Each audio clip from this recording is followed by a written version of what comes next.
নমস্কার, আপনারা দেখছেন সার্চলাইট নিউজ। খবরের ভিতরে, খবরের অনুসন্ধানে।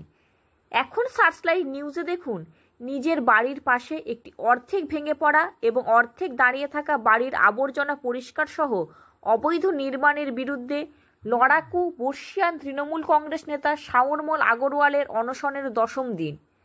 পুরো কর্তৃপক্ষের হস্তক্ষেপে শুরু হলো আবর্জনা পরিষ্কার করার কাজ ও জঙ্গল পরিষ্কার করার কাজ। আজ সকাল থেকেই কর্পোরেশনের কর্মীরা এই কাজ শুরু করে। রীতিমতো পুলিশ বসিয়ে রাস্তার দুধার ঘিরে ফেলে গাছ কাটা সহ দীর্ঘ 10 বছরেরও বেশি ধরে জমে থাকা আবর্জনা পরিষ্কার শুরুর পর এবার কি 10ম দিনের পর তিনি তার অনশন প্রত্যাহার করবেন? এ ব্যাপারে কি বললেন 23 নম্বর ওয়ার্ডের বর্ষিয়ান তৃণমূল কংগ্রেস নেতা শাওনমল আগরওয়াল? যা 25 তারিখে হাউজে উনার যা বক্তব্য আমি সোশ্যাল মিডিয়াতে দেখেছি, উনি কালকে এসেছিলেন আমার কাছে, উনি বলে গেছেন এই ব্যাপারটা উনি হাউজে তুলেছেন। তারপরে মেয়র সাহেবকে চেম্বারে পার্সোনালি গিয়ে রিকোয়েস্ট করেছেন যে একজন লোক 10 দিন থেকে অনশন করছে, ওখানে নোংরা পড়ে আছে, ওটা পরিষ্কার করে দিন। আমি বুঝতে পারছি না, এই নোংরা তো কয়েক বছর থেকে পড়ে আছে। আমার 10 দিন অনশনের হওয়ার পরে যা এইটুকু বুঝতে পারলো যে ওখানে নোংরা পড়ে আছে বলে আমি অনশনে বসে আছি। বাকি কথাগুলো শুনতে পাইনি, আমি ওকে বোঝাতে পারিনি। আমি তো আগেই বলেছিলাম এই ডিলাপিডেটেড বাড়ি যখন ভেঙে পড়ে যাবে অনেক লোক মারা যাবে। তাছাড়া অলিতে গলিতে যে 2তলা বাড়ি ছিল ওটা 5তলা 6তলা হয়ে গেছে, ওখানে কোন রকম অগ্নি নিবারণের কোনো ব্যবস্থা নেই। এই ঋতুরাজ হোটেলে আগুন লাগলো, ওখানে ইলিগাল কনস্ট্রাকশন হচ্ছিল, ওখানে আগুন লাগলো, 14 জন মারা গেল। তারপরে ভয় ধরলো।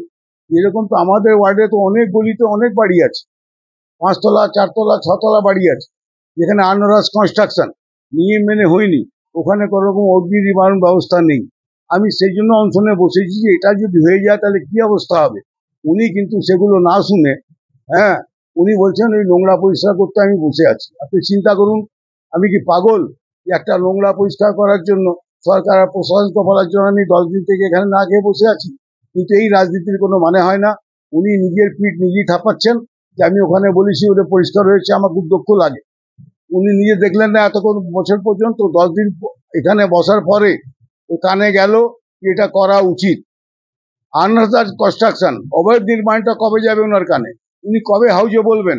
কবে মেয়র সাহেবকে চেম্বারে গিয়ে কানে কানে বলবেন যে স্যার এখানে অবৈধ নির্মাণ আছে, এতগুলো অবৈধ নির্মাণ আছে? কবে বলবেন এটা? এইগুলো রাজনীতি না করে, হ্যাঁ, এতে রাজনীতির কোনো ব্যাপার নেই।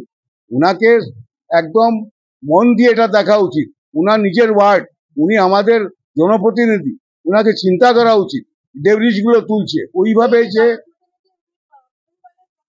উনি ভারতীয় জনতা পার্টি দলের প্রতিনিধি, সে ঠিক আছে দলে যেই হোক, কিন্তু এইভাবে যদি উনি চিন্তা করেন, 10 দিন একজন হাঙ্গাইস্টাকে বসে আছে, তারপর তো ওনার চিন্তা হলো যে ওখান থেকে নোংরা পরিষ্কার করা উচিত।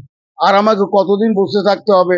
তারপরে উনি বুঝতে পারবেন আমার দাবিগুলো, এখান থেকে আনরাস কনস্ট্রাকশন বন্ধ হোক, আর যেগুলো হয়ে গেছে যেখানে কোনো অবস্থা নেই, যে কোনো সময় মানুষ মারা যেতে পারে যদি কোনো অগ্নি কাণ্ড হয়ে যায়, সেদিকে উনার লক্ষ্যটা কবে যাবে? আমার এই প্রশ্ন। দাদা, আজকে 10 দিনের দিনে আমরা দেখলাম প্রাথমিকভাবে আপনার যে প্রথম দাবি ছিল যে আপনার বাড়ির সামনে যে বাড়িটা ভগ্নপ্রায় সেই বাড়িটা আজকে হলো পরিষ্কার পরিচ্ছন্ন হচ্ছে, কর্পোরেশন সেই উদ্যোগ নিচ্ছে। কিন্তু আপনার দ্বিতীয় দাবি আনঅথরাইজড কনস্ট্রাকশন, এটার ব্যাপারে কি বলবেন? দ্বিতীয় দাবি আনরাস কনস্ট্রাকশন যেটা হয়ে গেছে, আমি এখনো বলছি যে আমি বলছি না প্রশাসনকে, সরকারকে, যেগুলো হয়ে গেছে ওগুলো ভেঙে দিন। আমি জানি ভাঙতে অনেক অসুবিধা আছে, আমি প্র্যাকটিক্যাল কথা বলছি। যেগুলো হয়ে গেছে ওখানে মানুষ থাকছে, ওখানে কি ব্যবস্থা আছে সেটা তো আপনি দেখতে পারেন। যদি এক অগ্নি নিবারণ ব্যবস্থা যদি ওখানে নেই, সেই কাজটা তো আপনি করতে পারেন। আনঅথরাইজড বিল্ডিং, ওখানে কিছুই নেই, আপনারা চোখ বুজে চলে যাচ্ছেন। যখন যদি কোনো অগ্নিকাণ্ড হয়ে যায় তারপর তো হইই হবে, তারপর তো হইচই হবে, আপনিও বলবেন আমি জানতাম না, আমাকে কেউ বলিনি। আমি তো বারবার চিৎকার করে বলছি, অনশনে বসে বলছি, যে বাড়িগুলো কনস্ট্রাকশন হয়ে গেছে এখানে কোনো ব্যবস্থা নেই, আমার এই জনপ্রতিনিধি ঘুরে ঘুরে দেখুক। আমি উনাকেই বলছি উনি যখন 10 দিন আমার বসার পরে যখন এত দরদ হয়েছে, আর একটু উনি কষ্ট করুন, এই ওয়ার্ডে গলি গলিতে ঘুরুন, দেখুন কত ঝিঞ্জি গলিতে 5-6 তলা বাড়ি হয়ে গেছে। ওগুলো ওখানে কি অবস্থা আছে সেটা তো উনি ঘুরে ঘুরে দেখতে পারেন। উনি এই ওয়ার্ডেই থাকেন। এই আমার সামনে একটা ধর্মশালা আছে, সামনেই ধর্মশালা। G+2 বাড়ি ছিল, G+5 হয়ে গেছে। ধর্মশালা ছিল, এখন একটা মার্কেট আর গেস্ট হাউস হয়ে গেছে। এটা কি লুকোনো ব্যাপার নাকি? হ্যাঁ, একটা কাউন্সিলর জানে না ওয়ার্ডে কোথায় নির্মাণ অবৈধ হচ্ছে আর কোথায় বৈধ হচ্ছে? এটা কাউন্সিলর জানে না? আর যখন হচ্ছে তখন উনি বলতে পারেন না? এখন বলছেন না হাউজে বলছি। অবৈধ নির্মাণের ব্যাপারে কবে বলবেন উনি হাউজে? মানুষ মরে যাওয়ার পরে? আমার প্রশ্নটা এটাই। এখন ওই নোংরা পরিষ্কার করে আমি কাজ করে দিয়েছি। হ্যাঁ, বলে ঠিক আছে তুমি এবার অনশন থেকে উঠে যাও। ভাই, নোংরা পরিষ্কার তুমি করছো, এটা আগে করলে না কেন? 5 বছর থেকে কি তুমি কার জন্য ওয়েট করছিলে? কে অনশন করবে, আবাস তুলবে, তারপর করবে? এটা তো তোমার দায়িত্ব ছিল। আর যে কাজটা হচ্ছে সেটা আগে হতে পারতো না? আমার এই প্রশ্ন, আজকে যেটা হচ্ছে সেটা তো আগে হতে পারতো, কেন জনপ্রতিনিধি দিকে দেখেনি? আমি আবার বলছি, এই আনঅথরাইজ কনস্ট্রাকশন গলি গলিতে হয়ে পড়েছে, তার জন্য জনপ্রতিনিধি কি চিন্তা করছে? সে কোন দিন কর্পোরেশনের মেয়র সাহেবকে জানাবে যে আমার ওয়ার্ডে কটা বাড়ি আনঅথরাইজ হয়ে গেছে, আর কোথায় সংকট হয়ে যাবে, যদি কোনো অসুবিধা হয়, যদি কোনো অগ্নিকাণ্ড হয়, তাহলে কি অবস্থা হবে? আমার চিন্তাটা সেই যায়।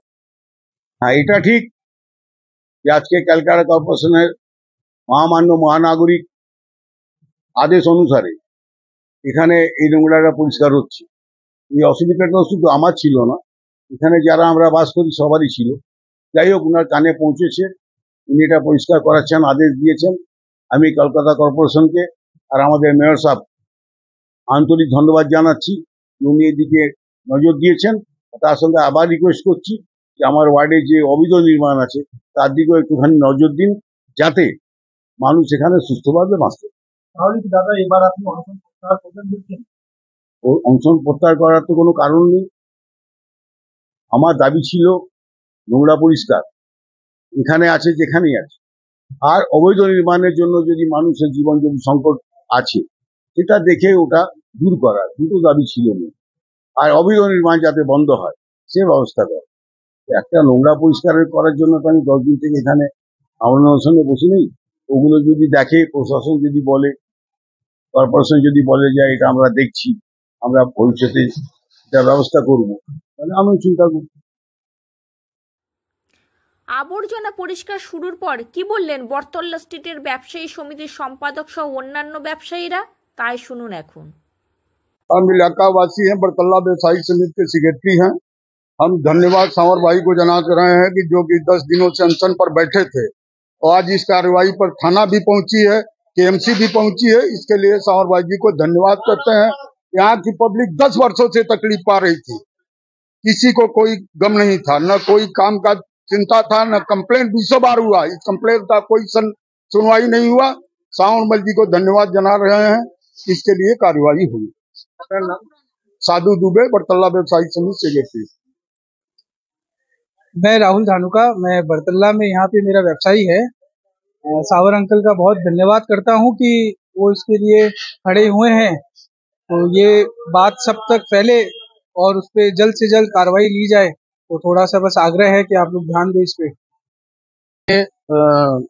आज आप देखिए, पिछले 6-7 दिनों से हमारे 73 नंबर बड़तल्ला स्ट्रीट के बड़े भाई श्री सावरमल जी अग्रवाल आमरण अनशन पे इसी कार्रवाई के लिए प्रयत्न कर रहे थे।